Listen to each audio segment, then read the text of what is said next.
Next method है हमारा capitalization of super profit method. ठीक है, मेथड नंबर 3। मेनली इसका नाम वैसे कैपिटलाइजेशन मेथड होता है। इसके अंदर दो फॉर्मूले होते हैं, कैपिटलाइजेशन ऑफ सुपर प्रॉफिट और कैपिटलाइजेशन ऑफ एवरेज प्रॉफिट। तो दोनों के फॉर्मूले अलग हो जाएंगे। ठीक है, इसमें पहला स्टार्ट करें हम capitalization of super profit method. पहले मैं तुम्हें इसका मतलब बताता हूँ, कैपिटलाइजेशन का मतलब क्या होता है। देखो, अगर मान लो तुम्हारे पास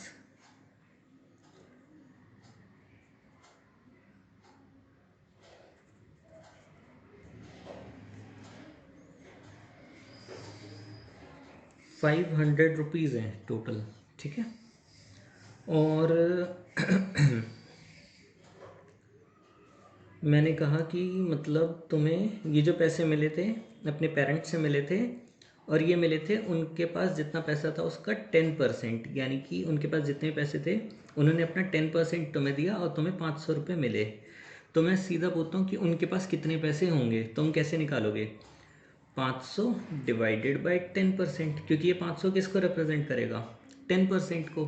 तो आंसर कैसे निकलेगा? 500 डिवाइडेड बाई 10 इंटू 100। ठीक है, कैपिटलाइज करने से उसकी वैल्यू बढ़ जाएगी, एक जीरो कटेगा तो आंसर कितना आ जाएगा? 5000।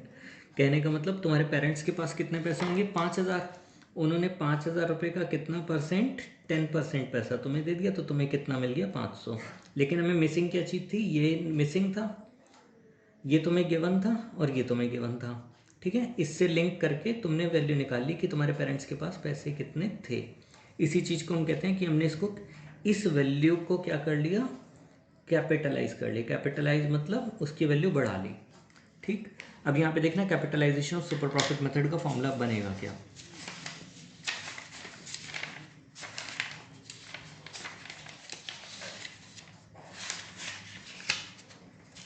ठीक, capitalization of super profit method, इधर देखना, ये नीचे वाला पार्ट अभी नहीं देखना, पहले ये वाला देखना है। Capitalization of super profit method. ठीक, फॉर्मूला क्या बनेगा? सुपर प्रॉफिट मल्टीप्लाइड बाय, वहाँ पे क्या करते थे? Number of year purchase. सिर्फ सुपर प्रॉफिट मेथड हो तो फॉर्मूला होता था super profit into number of year purchase. लेकिन यहाँ पे सुपर प्रॉफिट को क्या करना है? कैपिटलाइज करना है।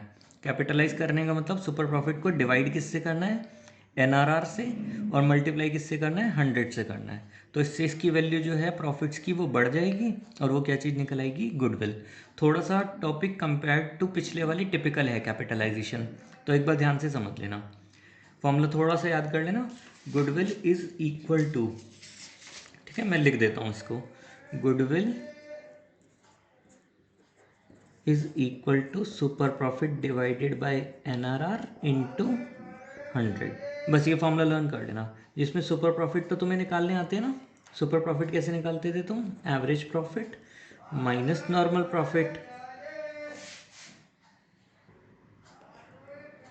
ठीक है, सुपर प्रॉफिट तो वही है, average profit minus normal profit, और एवरेज प्रॉफिट वही उसी पर पहुंच जाएंगे कि या तो वो गिवन होगा या फिर वो फॉर्मूले से निकालेंगे, minus remuneration, average profit minus remuneration minus over valuation of stock plus under valuation of stock से। और नॉर्मल प्रॉफिट, नॉर्मल प्रॉफिट तो हमें आता ही निकालना, capital employed multiplied by NRR divided by 100। तो मेन फॉर्मूला कौन सा याद करना है तुमने? गुडविल का, जो हल्का सा चेंज हुआ। ठीक है वहाँ पर फॉर्मूला था ये वाला, goodwill equal to super profit into NYP, super profit method में ये फॉर्मूला था। और यहाँ पे कैपिटलाइजेशन ऑफ सुपर प्रॉफिट में super profit divided by NRR into 100। Formula please learn कर लेना पहले, क्वेश्चंस तभी करना उसके बाद, क्योंकि फिर दिक्कत ज़्यादा आएगी नहीं तो। ठीक, आगे करते हैं। देखो अपना क्वेश्चन नंबर 9। देखो क्या दे रखा है हमें, average profit of the firm 50,000, normal rate of return 10%, assets 8 lakh, liabilities 3,50,000। Calculate goodwill by capitalization of super profit method. ठीक, इसमें सबसे पहली चीज़ क्या निकालेंगे? एसेट्स दे रखे हैं और लाइबिलिटी दे रखे हैं, दोनों चीज़ों को डिडक्ट करके assets minus liability approach follow होगी, और माइनस करके क्या चीज़ निकल आएगी? Capital employed. Capital employed is equal to 8 lakh minus 3.5 lakh, यानी कि 4.5 लाख। इस कैपिटल एम्प्लॉयड से हम क्या चीज़ निकाल सकते हैं, अपनी नॉर्मल प्रॉफिट निकाल सकते हैं। Capital employed multiplied by NRR upon 100, 4,50,000 multiplied by 10 upon 100, तो 45,000 आ जाएगा। अब मेरे पास नॉर्मल प्रॉफिट भी मिल गए और एवरेज प्रॉफिट भी गिवन है, तो सुपर प्रॉफिट कितने हो जाएंगे, average profit minus normal profit, 50,000 minus 45,000, तो सुपर प्रॉफिट कितने आ जाएंगे, 5,000। लेकिन यहाँ पे मेथड वो वाला नहीं था, नंबर ऑफ ईयर परचेज वाला। एक पहचान और भी है इसमें, number of year purchase given नहीं है, देखो, ठीक है। तो इसमें मुझे क्या करना है, सुपर प्रॉफिट को कैपिटलाइज करना है। कैपिटलाइज का मतलब उसकी वैल्यू को बढ़ाना है, इंक्रीज करना है। वो कैसे बढ़ेगी, super profit divided by NRR into 100, तो 5,000 multiplied by 100 divided bye 10, upon में 10 आ जाएगा ये NRR, तो आंसर कितना आ जाएगा, 50,000। ये हमारा आंसर हो जाएगा। कॉपी में अपना करके देख लेना क्वेश्चन सारे के सारे, ठीक। आखिरी क्वेश्चन आ गया बस हमारा, capitalization of average profit method.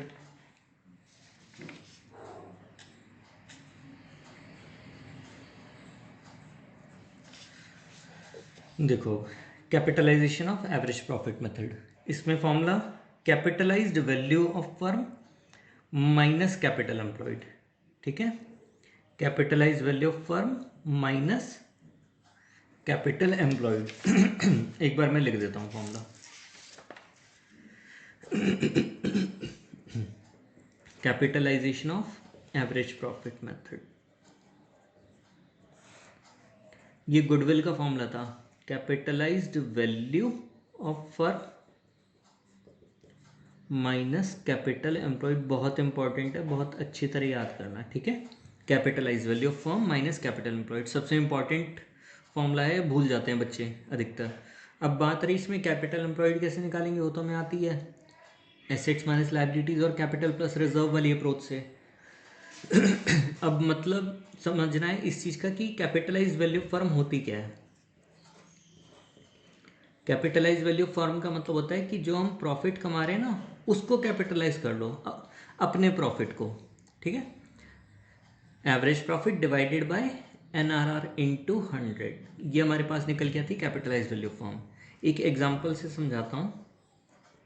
जैसे मान लो कि मैं एवरेज प्रॉफिट कमाता था टोटल 25,000 रुपये, ठीक है, और NRR था 10%। इसका कहने का क्या मतलब हुआ कि मैं प्रॉफिट तो 25,000 कमा रहा हूँ और रिटर्न 10% आ रहा है, तो मैंने खुद का पैसा कितना लगाया होगा। जो खुद का पैसा होता है ना, उस चीज़ को हम कैपिटलाइज वैल्यू ऑफ फर्म बोलते हैं। तो ये कैसे निकलेगा, 25,000 डिवाइडेड बाय 10%।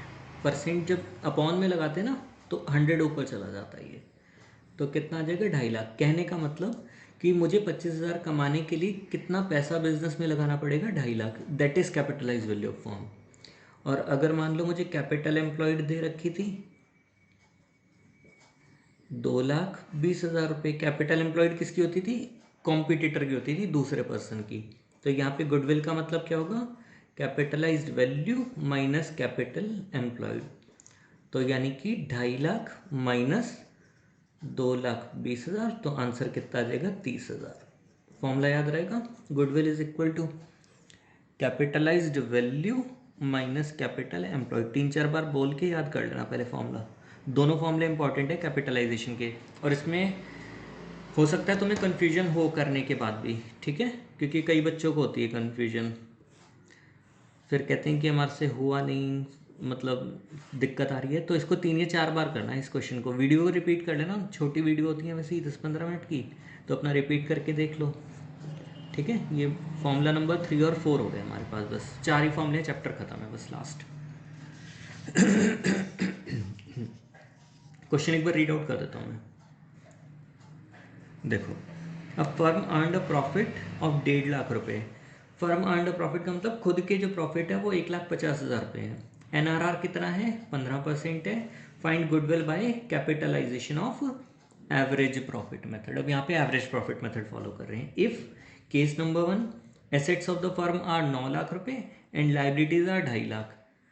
पहले एक केस कर लें। देखो, एसेट्स और लाइबिलिटी दोनों की बनती है, तो एसेट्स और लाइबिलिटी से याद करो हम क्या चीज़ निकाल सकते हैं, अपनी कैपिटल एम्प्लॉयड निकाल सकते हैं, यानी कि उस पर्सन की capital, assets minus liabilities, 9 lakh minus 2.5 lakh equal to 6.5 lakh रुपए। फिर उसके बाद हम क्या करेंगे, यहाँ पे हम निकालेंगे कैपिटलाइज्ड वैल्यू ऑफ फॉर्म, क्योंकि इस बार हमें दोनों का पैसा चाहिए कि उसने कितना पैसा लगा रखा है और हमने कितना पैसा लगा रखा है। हम अपना पैसा कैसे निकालते थे, प्रॉफिट के बेसिस पे, average profit divided by NRR into 100। Formula में आके कन्फ्यूजन थोड़ा सा हो जाता है, मुझे पता है, पुराने से जब हम लिंक करते हैं ना, तो वीडियोस को रिपीट कर लेना। लास्ट की जो वीडियोस हैं, कम से कम 2 वीडियोस उन्हें तो रिपीट कर ही लेना पूरा, ताकि दिक्कत कोई ना हो, ठीक है, पूरा कॉन्सेप्ट मिक्सअप ना हो। तो कितना आएगा, 1.5 लाख, एवरेज प्रॉफिट हमें गिवन था 1.5 lakh, 1,50,000 multiplied by 100 divided bye 15, cutting करके देखना वैल्यू आएगी 10 लाख। तो गुडविल कितनी हो जाएगी, खुद का पैसा capitalize value of form minus दूसरे का पैसा capital employed, 10 lakh minus 6.5 lakh, answer कितना आ जाएगा, 3.5 लाख रुपए। इसी का ही सेकेंड पार्ट करते हैं हम। सेकेंड पार्ट में देखो हमें क्या दे रखी थी, कैपिटल दे रखी थी ए की, बी की, और करंट अकाउंट के बैलेंस दे रखे थे ए के और बी के, ठीक है। यानी कि कौन सी वाली अप्रोच फॉलो करनी पड़ेगी इस बार, एसेट लाइबिलिटी तो गिवन नहीं है, तो कैपिटल प्लस रिजर्व्स, लेकिन रिजर्व भी गिवन नहीं है, तो रिजर्व का एजम्पशन कितना लेंगे हम, 0, कि जब कोई वैल्यू नहीं गिवन होती तो हम उसको कितना मान लेते हैं, 0। अगर लाइबिलिटीज़ की वैल्यू ना गिवन होती ना, जैसे किसी क्वेश्चन में, और एसेट गिवन है, तो लाइबिलिटीज़ को हम एज्यूम कर लेंगे अपना 0। अब यहाँ पे देखो, कैपिटल एम्प्लॉयड की अप्रोच फॉलो करेंगे, कैपिटल प्लस रिजर्व्स, तो आंसर कितना आएगा, 3 लाख प्लस 5 लाख, ये दोनों का पैसा था, प्लस उसके करंट अकाउंट का पैसा था 70,000, current account treated as capital account अभी इस चैप्टर के लिए, और 50,000 का ना डेबिट बैलेंस था। डेबिट का मतलब होता है उल्टा बैलेंस, और डेबिट बैलेंस उसको कैपिटल को कम कर देते हैं तो ये माइनस होते हैं, ठीक है, क्योंकि कैपिटल का नेचर क्रेडिट होता है, डेबिट से क्या होता है, कैपिटल कम हो जाती है। तो आंसर कितना आएगा, 3 lakh plus 5 lakh plus 70,000 minus 50,000, answer कितना आ जाएगा, 8,20,000। कैपिटलाइज वैल्यू ऑफ फॉर्म, ये फॉर्मूला सबसे इंपॉर्टेंट है जो याद करने लायक है, मैंने तुम्हें कहा है। इसका फॉर्मूला क्या होगा, average profit multiplied by 100 divided by NRR, या सीधा कहूँ तो average profit divided by NRR into 100, 1.5 lakh multiplied by 100/15 equal to 10 lakh रुपये, ठीक। अब अपना खुद का पैसा 10 लाख और उसका पैसा 8,20,000, गुडविल का मतलब बताया था ना, capitalize value of form minus capital employed, 10 lakh minus 8,20,000, answer कितना आ जाएगा, 1,80,000। ये चैप्टर यहाँ पे फिनिश हो गया पूरा,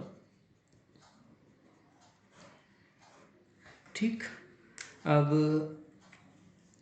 इसका एक ये बताना, शॉर्ट रिवीजन चाहिए अगर आप लोगों को चैप्टर का, कि मतलब सिर्फ फॉर्मूलों का रिवीजन, तो मुझे बताना, मैं एक वीडियो इसकी बना के डाल दूंगा जिसमें सिर्फ हम अपनी ये वाली शीट कवर अप कर लेंगे फॉर्मूलों की, बस, ठीक है। 5 मिनट में पूरा का पूरा चैप्टर कंप्लीट हो जाएगा। कमेंट बॉक्स में एक बार लिख देना मुझे, जिसको भी नीड है, अगर एक भी कमेंट आया तो मैं उसमें वीडियो बना के फिर नेक्स्ट डाल दूंगा ये वाली रिवीजन की, ठीक है। और नेक्स्ट चैप्टर अपना स्टार्ट करेंगे फिर इससे नेक्स्ट वीडियो में।